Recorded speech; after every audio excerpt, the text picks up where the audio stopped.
حضرت جابر بن عبداللہ رضی اللہ عنہ نے بیان کیا کہ رسول اللہ صلی اللہ علیہ وسلم نے فرمایا، میں جنت میں داخل ہوا تو وہاں ایک سونے کا محل مجھے نظر آیا۔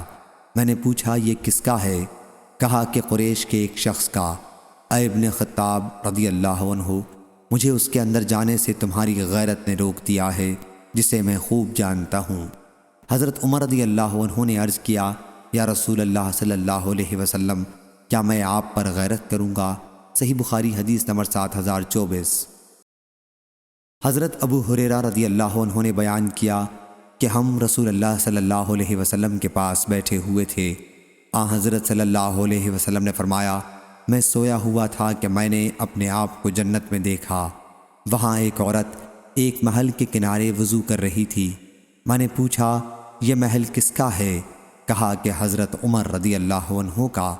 پھر میں نے ان کی غیرت یاد کی اور وہاں سے لوٹ کر چلا آیا۔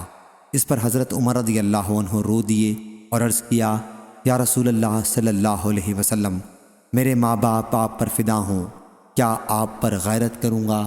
صحیح بخاری حدیث نمبر 7025۔